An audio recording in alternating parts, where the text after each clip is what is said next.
Welcome to the Season of Self-Love podcast. I am your host, Nyomi Banks, and I am thrilled to have you join me on this transformative journey. You see, every day we dive into a powerful conversation about self-discovery, healing, and empowerment. This podcast is brought to you by Ask Nyomi and Elevate Me Self-Discovery, where we believe that loving yourself is the first step to living a fulfilling life. You can expect insightful discussions, practical tips, and inspiring stories. Plus, we'll occasionally welcome special guests who will share their unique perspectives on self-love and personal growth. So get comfy, grab your favorite beverage, and let's embark on this journey together. Because it's time to embrace the beautiful person that you are. So let's elevate our lives one episode at a time. Now let's get started.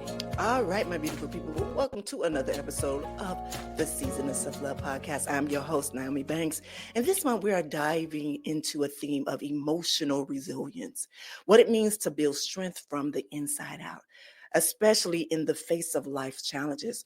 Well, today's conversation is one that's close to my heart, and I know it will speak to so many of you too. We're talking about how our relationship with food, yes, with food, with our bodies, and with our inner narrative plays a powerful role in cultivating resilience. And joining me is someone who truly embodies this message. It's Abby Mallard. Abby is a nutritionist, a food relationship coach, and a yoga teacher who turned her personal healing journey into a mission of empowering others. After walking through her own recovery from disordered eating, Abby now helps people embrace food freedom, self-acceptance, and emotional well-being. Y'all, this is one is going to be deep, real, and filled with so much healing energy. But before we bring Abby to the stage, let's take a quick break, all right? It's your girl, Goddess Nyomi Banks here on the Season of Self-Love podcast, and we'll be right back. Washington Wellness Institute focuses on healing always. For me, if I look good, then I feel good. If I feel good, then I share the good. If I share the good, then I celebrate the good. If I celebrate the good, then I live the good, so I can be paid to be my greatest. But I have to learn the good to be the good. So, what does it take to be the greatest? It's as simple as a free 15-minute consultation. Be kind to yourself and heal always.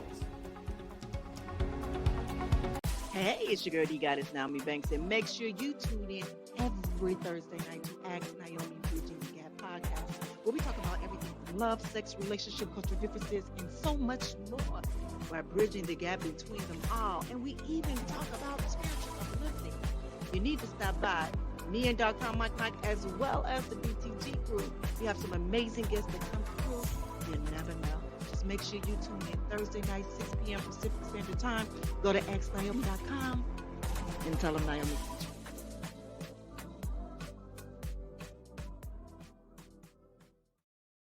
All right, my beautiful people, well, welcome back. Hey, Abby, how are you? Hey, Nyomi, I'm great. How are you? I am so good. I am so ready for this conversation because I need this right now. Thank you so much for having me. I'm really excited. All right, so usually before we get into the topic at hand, we ground ourselves first before we start to talk, all right? So my beautiful people out there, the Season of Self-Love, you know how we do it. If you all just get into a nice, comfortable position and close your eyes. All right, take a deep breath in through your nose and hold it for a moment. Now exhale slowly. Feel your body grounding at this moment. Now I want you to imagine a warm and supportive light gently wrapping around you, reminding that you are of the strength that you carry within. I want you to breathe in calm and breathe out tension. Now affirm to yourself, I am resilient. I am worthy of nourishment. And I am enough. Breathe in again. Exhale. And when you are ready, gently open your eyes. All right, my beautiful people. Well, welcome back. First of all, thank you for sharing that space with me. And if you're new here to the Season of Self Love podcast, it's something we do every day, Monday through Friday. It's just to ground us before we get into the topic. All right, so let's get into this topic, Abby. First of all, thank you for being here again. And I want to start right from where the heart is, your story. Can you share a bit about your journey and what led you to this work? Yeah. So I always felt kind of alone and like I didn't fit in the world. I think that that resonates with a lot of people. And just felt really lonely and struggled with some depression and anxiety. And growing up, home life was pretty good up till about 11. And then there was a big change in our family's life and just kind of brought all of that loneliness and suffering up to the surface. Really felt isolated, not cared for. And so it started to turn into a coping mechanism for me, which was an eating disorder and really controlling my food, controlling what went in, controlling what went out, feeling like I had something that I could control in life.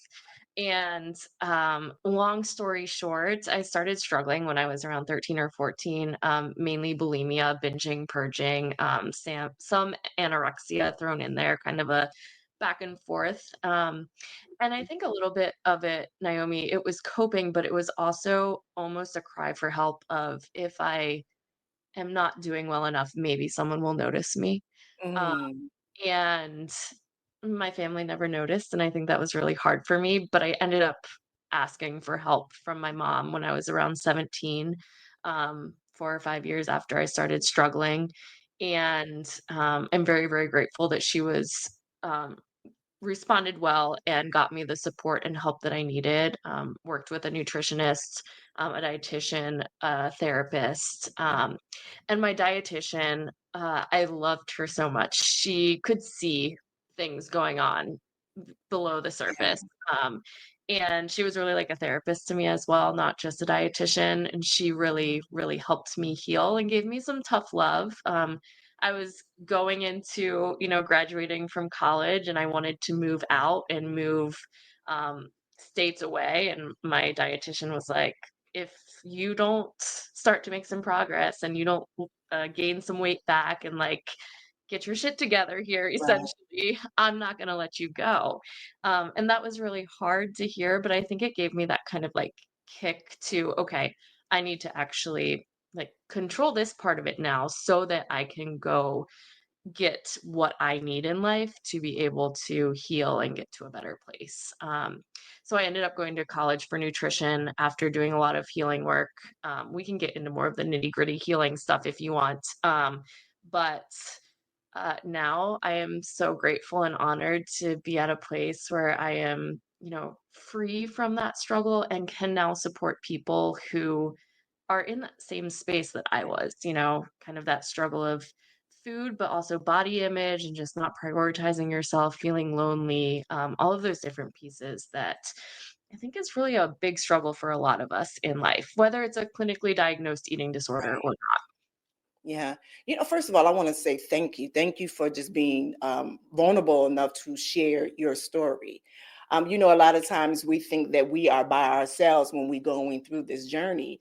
And it's hard for, to show face, to show your face, as we say, unmask and allow people to know. But you just don't understand how many people that you truly resonate with. It's just Mhm. amazing that you started at, let's say, 11. You really started at such a young age. With the whole disorder of eating. But then when I hear you, there was so much. I hear abandonment, I hear so many things that was happening right in with that. And I guess even your relationship with food, we don't look at it as having a relationship with food, but really that was your struggle. You figure if someone's going to love me and it's going to be the food that I eat that's going to love me back. Mhm. Yeah. Mhm. Yeah, yeah, Wow. yeah. Yeah, thank you Wow. for that. Yeah, yeah. Yeah. And And I it's really hope interesting. Oh, go ahead. no, and I hope who's ever listening right now that because now that I'm sitting here and I'm thinking about this whole episode right now, and I had it planned to go one way, and it just feels like it's getting ready to go a whole total I love different it. way. a whole total different way. So I'm just going to surrender and I'm allow it to go that way.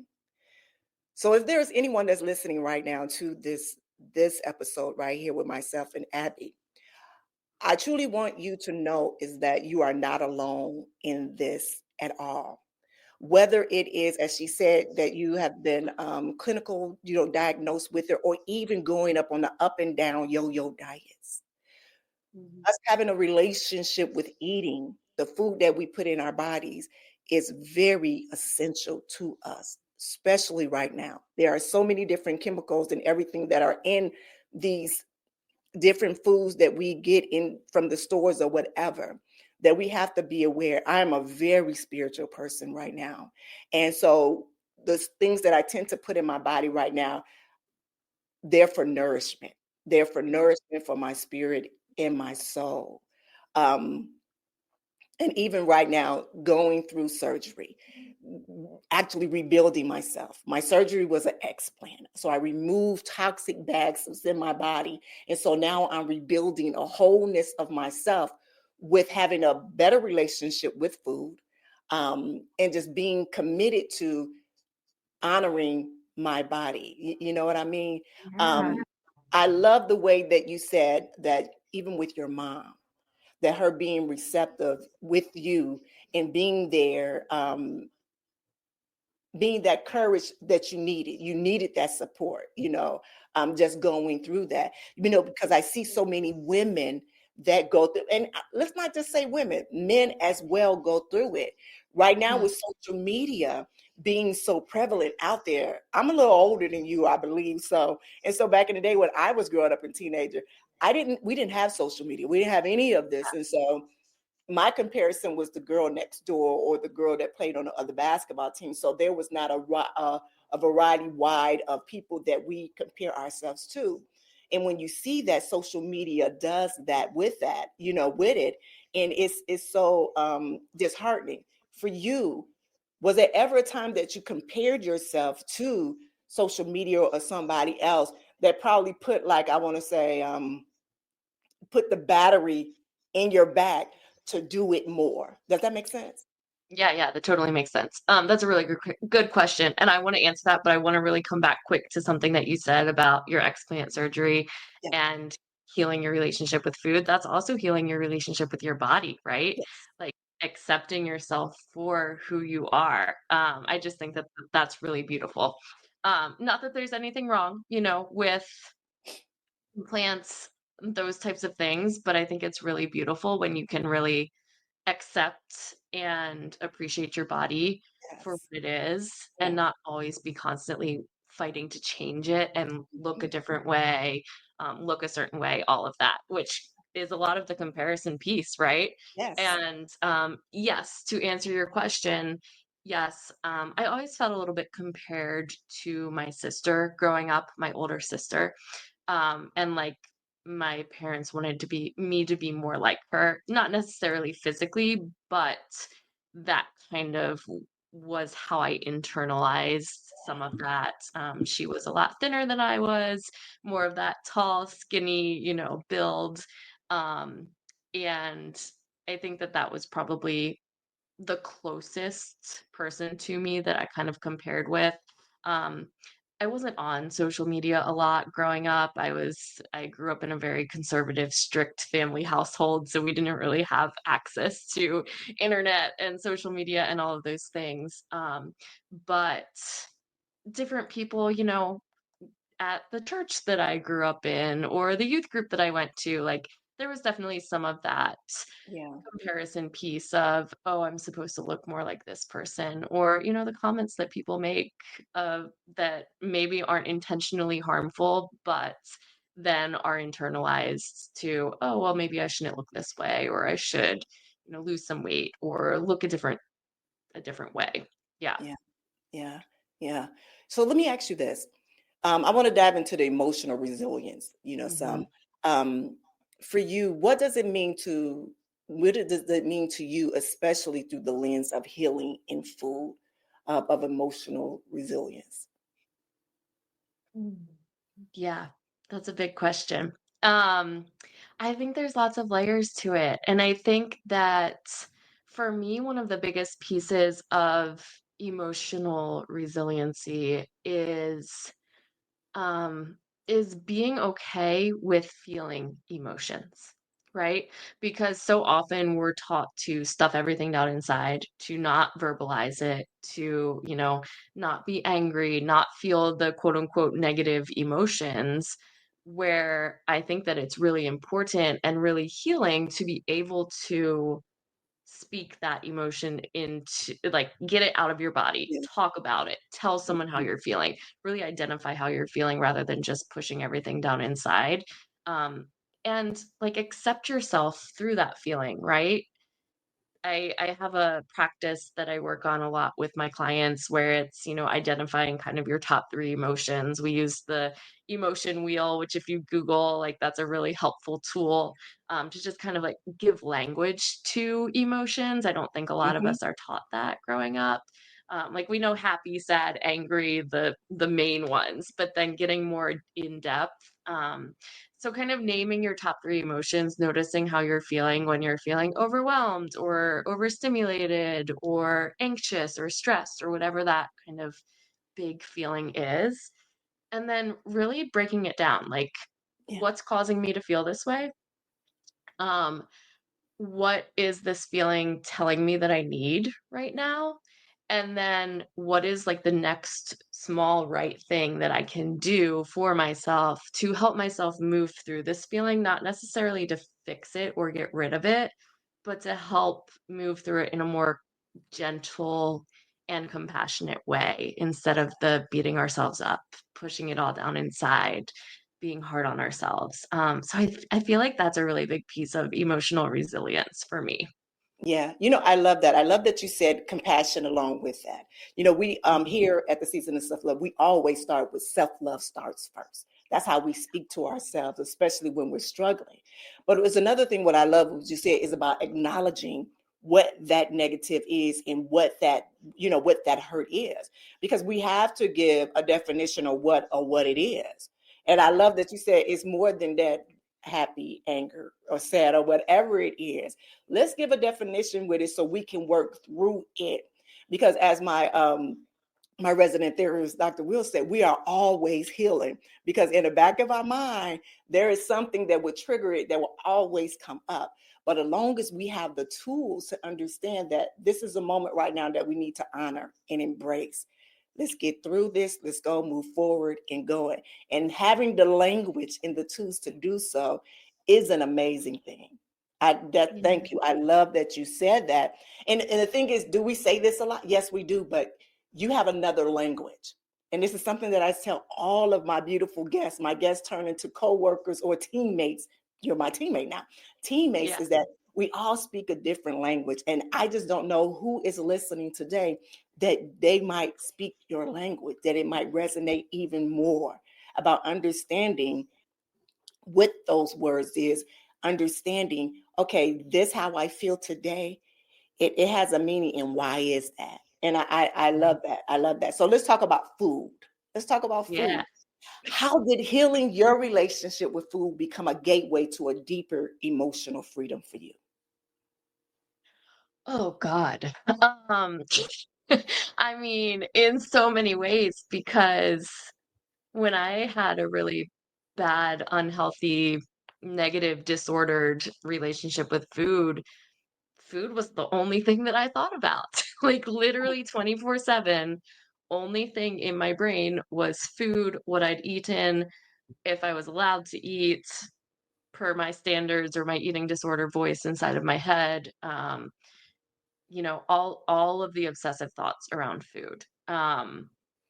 That took up all of my brain space. And um, when you're completely 100% obsessed over something, which it's so funny when I think back, it's funny and sad when I Yeah. think back to it of, I feel like my eating disorder came as a way of coping, but then that turns into such something that has such control over you.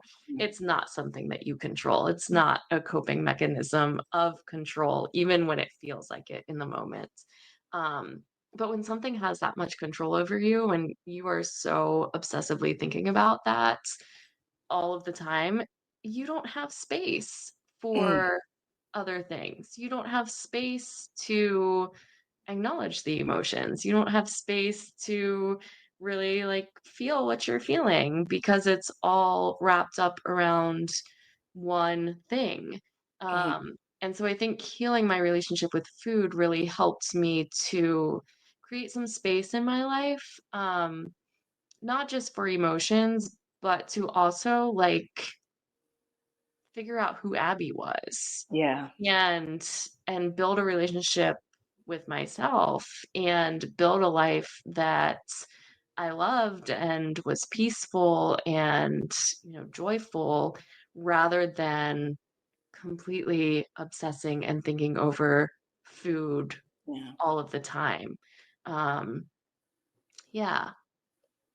Yeah, as you were talking right here, it was just something that just came. I apologize first. It's just something just came just over me completely when I think about addiction. Mm, And and I know a lot of people can agree with me. You don't think about food being an addiction. So mm, when you made that statement about when you're in that process and you're eating and you're eating and you're eating, and there is nothing else that you can do. And I think about my father used to be an alcoholic before he passed mm, away. And so I remember, like, you're not supposed to drink, but he would constantly continue to keep drinking because it was mm. something that he needed. That was a part of his addiction. And you Yeah. don't know what addiction is until you've been in that space. And Mhm, so what I love that you said is that I had to figure out who Abby was without mhm. that external satisfaction for me. And I was Yeah. hoping, my prayer is that the listeners got that. And that's why I needed to come back and say that, is that what you were saying is that I had to truly find out who Abby was without the external validation, the external comfort, Yes. all of that external things. And that's Yes. exactly what self-love, the season of self-love, is all about, is finding who you are from within of your own and not an outside Yeah. external satisfaction. I remember, I wanted to share this with you really fast, is I remember I was like this up and down, go type of diet, because all of my life I've spent in front of the camera. So it always been be this way, tall, such and such and such and such. As I neared the age of 50, I was like 48 years old, and I was looking at pictures and I was like, wow, you actually look good for 48. But in my mind, I'm thinking like, oh my God, I'm much bigger than when I was 20, when I was 30. Yes, you have 3 children. You birthed 3 children. You're getting older. Your metabolism is getting slower. But when you were smaller, you were wishing you had the hips. Now you Yeah. have the hips. So now let's Yeah. embrace that. But I remember before it clicked, I remember having those unhealthy relationships with food. It might look different from somebody else, but mine is where I would sit there and just eat, and feel this. Yeah, when I tell you, it felt like a ultimate orgasm. Really, when I was Mhm. eating, and I said, "Wait, hold on, this not what this is supposed to be." I'm not supposed to be coming off of food like Yeah. I understand the aphrodisiac, but this is food that was not aphrodisiac. It was just anything, a burger, a hamburger, a pizza. It was just anything that was just filling my thing. But what I found out what that was is that that was a part of my insecurities of getting older. That was a Mhm. part of my insecurities of finding my, and I don't want to say new person, but finding that authentic part of me, that Mhm. now I have to reveal myself exactly who I am and not the Nyomi Banks persona. So in that process, Yeah. it kind of told me up a little bit. I ain't gonna lie, Abby, but me even going through my spiritual journey, it helped me so much to, kind of like, all right, this is what this is. Yeah. Yeah. Yeah. I love that, and I love how you talk about, like, it really is about finding yourself without the external validation, right? And then being okay with moving through the world Yeah. as the person that you are without needing the external validation, which is so not what society and culture tells us, No. right? It's hard to break free of that pattern. It's hard to, you know, always feel secure in who you are without needing the external validation. But I think that that's such an important piece of healing, and then also emotional resiliency is being able to, show up as yourself. And I think it's really beautiful too when we show up authentically as ourselves. We really attract our people, but we Yes. also create safe space for other people to show up as themselves. And I think that we need so much more of that in the world right now. Yes, you are so right. And I just want to say again, thank you. And I have to, when I have guests on, I say this all the time because it is hard to be, I'm going to say naked in front of the world, especially in this Yeah. day and time where, social media do give people permission to have an opinion. And sometimes those opinions are not so nice. But for you, I understand you went through your healing process. What does that look like for you when you are on social media, when you are creating this safe space for you? How have you been now with that? Hmm. I had a little bit of noise, so can you repeat that question one more time?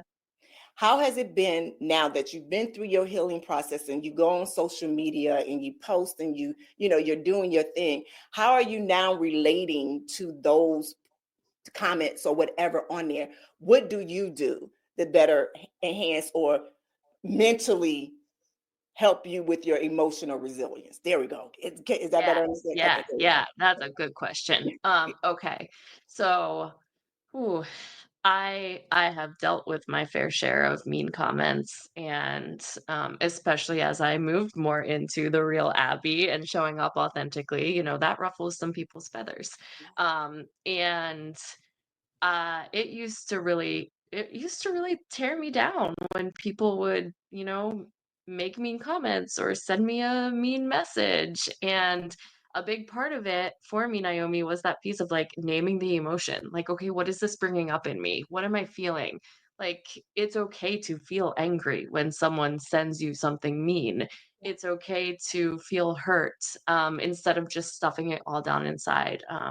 Having lots of conversations with my husband or my, closest friends of like, okay, this person said this and I'm not okay and I just need to get it out. Yeah. But now, I still feel that anger and that hurt sometimes when those comments or messages pop up. But I think that now the main difference is I stand up for myself. I don't have a back and forth conversation with someone because that's not beneficial for Right. me or for them. And I don't have the time or energy that I want to spend on that, but I will send something back instead of just ignoring it or, kind of having like a conversation. Curiosity is important, but sometimes you just need to shut it down. Mhm. And so that's a big difference now. Like in the past when I would kind of be hurt or feel really anxious about having a conversation with someone or feel, like I didn't want to hurt their feelings. Now I'll just, kindly respond and stand up for myself. Like, okay, no, the way that you said this was not respectful, and I would appreciate if you didn't talk to me in that way. Or, maybe you didn't mean it in this way, but this is what you're doing. You are shaming, you are placing guilt, whether that's how you know, Intended it to wanted be, to but come that's what across or not. happened. Yeah, yeah. So I think that biggest piece is just like standing up for myself and knowing that, I'm important and I don't have to tolerate bullies. Like we don't have to tolerate bullies. And internet bullies are a real thing. Like people are a lot more brave behind a screen Oh than they yeah. are in real life sometimes. Oh yeah. It's something that I learned, well, with my transformation and going from one part of my life to another part of the life. I get it all the time. And I remember it's a dear friend of mine. She'd be ready to just to jump on there. I said, nope, we're not going to give them that same energy. So we're not going to give them. I said, if anything, we kill that with love because I love everyone. But what I've learned to understand is that everybody is not at the same emotional space that I am, and Yeah. I got there by this amazing book, The Four Agreements. I remember when that book was given to me and told to me, and I read it, I listened to it, I did, and that's a book I listen to every few months just to remind me of something. And just not too long ago, I had an amazing guest on, and she said, Nyomi, have you ever read The Four Agreements? I hadn't read it in a few months, and I said, yes, that is my favorite book, but thank you, because that was telling me that I need to go back to reading that I love book. that. Because Yeah. now when people post comments, I said, that ain't even about me. That ain't got nothing to do with me. That has to do with them. So now what are you gonna do to help them? That's now as my biggest thing is when people have these negative comments. It's like, okay, what tools can you give them through your reaction, Yeah. through your response? And that's my thing. And people say, oh, you always nice. No, I'm not always nice. But why even give them the energy of negative when I know they need a hug? Yeah. Yeah. For real. Yeah, I So think that's important. Yeah. I had a friend recently ask me, like, how do you keep your heart open and how do you not put up all of these walls when you've had, these experiences? Um and my response was like, I don't think my heart is open to everyone. Like, I can love everyone and hold compassion and kindness for everyone, but I don't have to have that trust and let them have access to my heart like they might have had in the past before they did something that showed me their true colors, or, like, I think that's when we hold those boundaries yeah, and are able to approach people with kindness and love, but while not letting them, you know, exactly. get into that like hurt Yeah. and into your personal space, then you can hold more space for everyone. Yeah. I love that you say I don't think that we really know.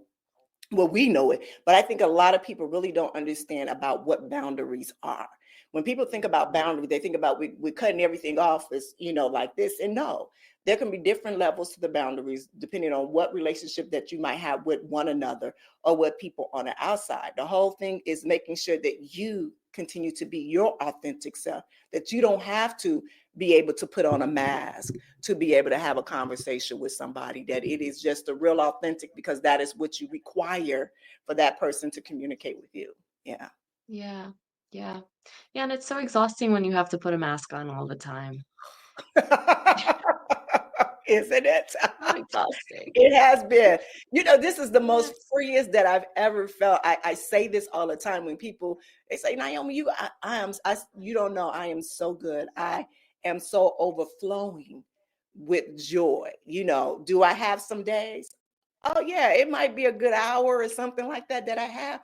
But then I sit in gratitude and I understand how far I've come, where I'm at right now, and understand exactly where God has taken me. I'm living in my purpose. It's amazing that I'm here able to sit on this platform and speak to amazing people like you who are looking to do the same thing I do, is to serve one another, to use our pain as purpose and our experience as a purpose in life.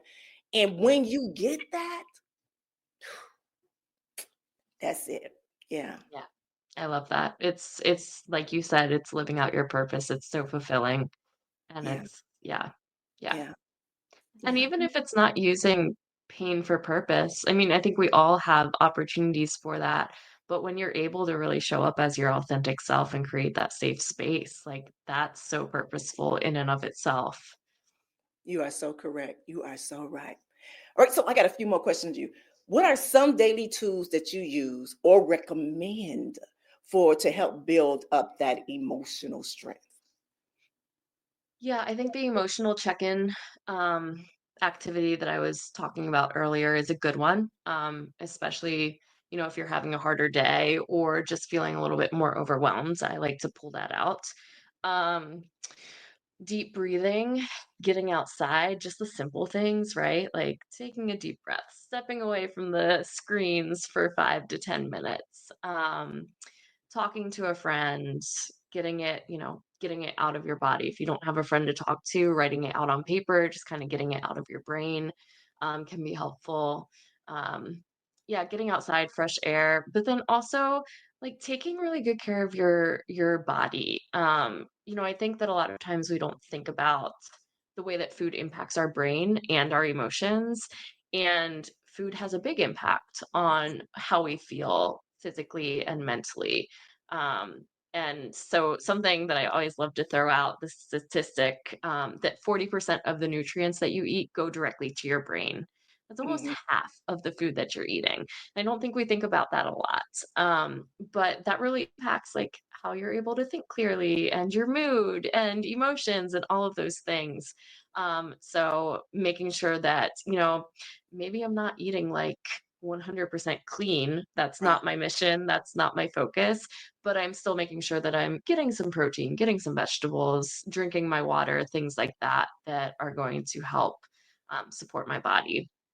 And then I really like somatic movement. So yoga is really beautiful. I absolutely love yoga. I teach it obviously, so I must love it. But also somatic movement. So shaking, spiraling the hips, shaking out the hips, areas that we really keep emotions stuck in the Mhm. body can be really, really helpful. Especially if I'm feeling like really kind of triggered or angry or anxious, sometimes just like shaking out the hands really fast, just getting a little bit of movement can be really beneficial. So just some simple things, because I think that, in our normal day-to-day life, we don't have a lot of time for Right. extensive, in-depth things, but those are some of the small things that have been helpful for me. Yes, I love that. I hope y'all writing this down Yes, because yes, it's write just it not down. food, right? It's not just food, it's about the freedom. It really is. And just as you said that, that's a reminder for me is that usually especially when I'm interviewing different people and I have like back to back to back interviews, and Mhm. sometimes depending on who I'm talking to, I'm very sensitive when it comes to energy. And so energetically, I grab the energy and sometimes I don't have enough time to do the whole saging, do the whole prayer to get it out, So I'm glad that you reminded me of that. Like, okay, now it's just a few little flicks of the wrist, to Shake it get it out. out. Yeah, Yes, to get it out. Yes. yeah. Thank you for that. You're welcome. Yeah. Another good one other than the shaking, downward facing dog. You know Hmm. that pose. If you Yes. don't know it, Google it for those of you listening. Downward facing dog, and then you bounce your heels up and down really fast. So it's almost like you're twerking, but you're not. But it's the shaking. It's Right. another method of shaking that is really good for just kind of releasing stuck emotions in your body. Right, right. Beautiful. Thank you for that one. Thank you for Yeah. that one. Well, at the time of recording right now, I've been preparing for a major transformation physically, emotionally, and spiritually. And one thing that I realized is that resilience shows up in the smallest moments, and choosing, nutritious yourself to rest, speak, and kindly of yourself when it's really hard. When it's hard. For me, this whole month, I have to prepare for surgery for next month. Like, no certain vitamins or herbals and, those things like that. And so that alone, trying to figure out, okay, what's going to make your body good. So when you do go through that, then it's the aftercare as Mhm. well for it, and knowing like, okay, we're not going to put this back in there. But what I do love is that I understand to be compassionate with myself in this process. Yeah, Mhm. Yeah. It doesn't have to be perfect. yeah, yeah, Yeah. yeah. That is what I've been learning.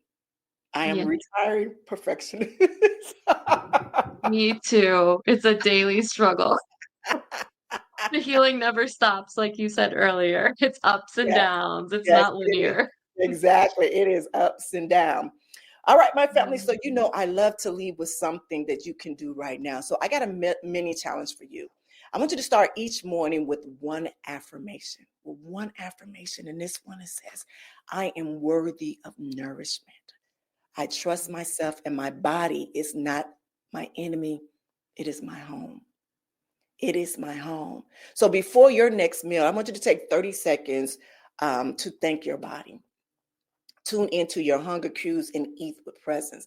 That's something that when I decided that I was going to do an explant, I remember sitting at my altar and I remember thanking my implants, because it allowed me a platform when I was in the adult industry and just in the industry period to do so many amazing things. You understand? And so I know now it's no longer aligned with me. Now it's kind of working against me.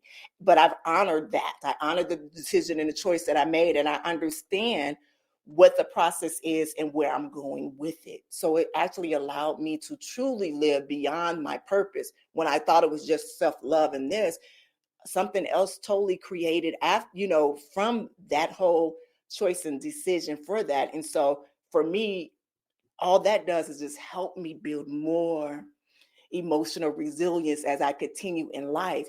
And so I want to tell you, the listeners, is that every choice that we made, know and believe that it's a lesson behind that. It's a lesson behind that. My whole thing is that just be open to receiving what that lesson is. I love that. Yeah, what that lesson is. All right, so we have come to the end of our show, and it's been amazing talking to you. So, Abby, if you could just tell my listeners, where can they find you at? What's something that you have new coming up, either if it's a book or a class, or give it to us. Yeah, thank you. Thank you so much for having me. If you want to find me, my business name is Health My Friend. That's me on Instagram, Health My Friend. That's my main social platform. Website, healthmyfriend.com. Podcast, Health My Friend. I really try to keep everything streamlined so it's easy to find me. If you need more grounding tools, reach out. I can give you more those different, small things throughout the day.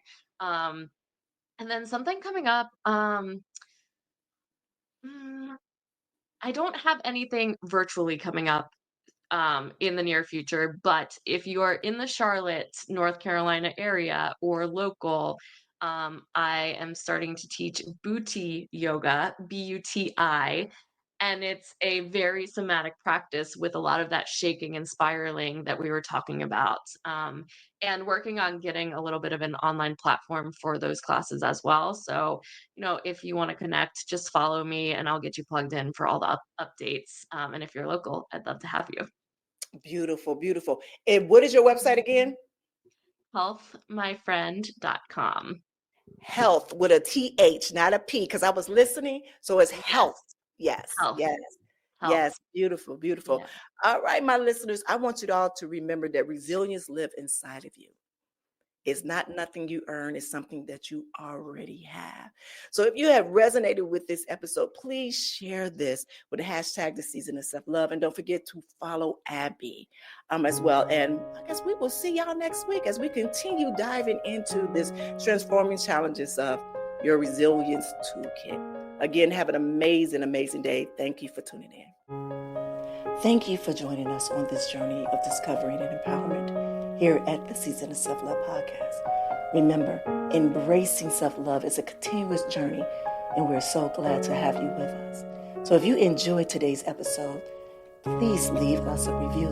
And don't forget to join our community on Facebook at Season of Self-Love. Connect with like-minded individuals who are also on their self-love journey. Now, if you have any questions or topics that you'd like for us to explore, we love to hear from you. Email us at seasonofselflove@gmail.com and let your voice be heard. So until next time, take a moment for yourself today and remember, you are worthy of love, joy, and all the beautiful things that life has to offer.